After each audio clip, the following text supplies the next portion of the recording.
The first thing to remember or to know about Sukkot is that it's the holiday of Sukkot, of booths. And that means that on Sukkot, you have to do the things that you usually did at home in your Sukkah. So you have to eat in the Sukkah, you have to sleep in the Sukkah, you have to make the Sukkah a kind of a home. Even though you often build your Sukkah right next to your home, and you use the various facilities of your home, nevertheless, the Torah indicates that during this period of time called Sukkot, it's important for us to kind of live in the Sukkah, to make the Sukkah our home. Now, this is not always an easy thing. I remember we were once in Russia. I was once in Russia on Sukkot time. And we were sitting, of course, in the Sukkah in the middle of the day, bundled up. It was probably 20 below zero. And wondering how the Jewish people ever wandered off the track to get to Moscow.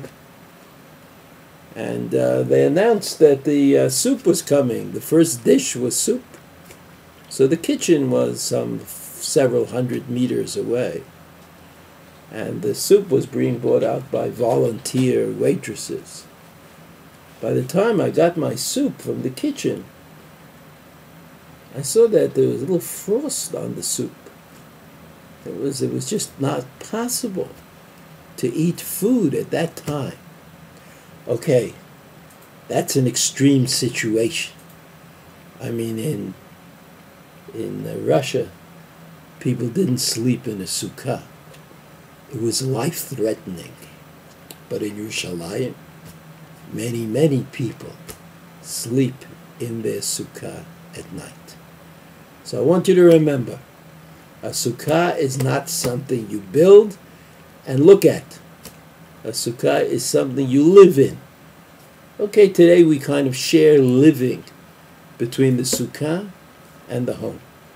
But those things that are part of living in the sukkah, we do them for all the days of Sukkot. We eat in the Sukkah, not just on the night of Sukkot, but every day. We eat in the Sukkah, we sleep in the Sukkah. We make the Sukkah a home for those of us who have regular homes to live in. The Sukkah in the week of Sukkot becomes the primary home that we are living in. Chag Sukkot Sameach.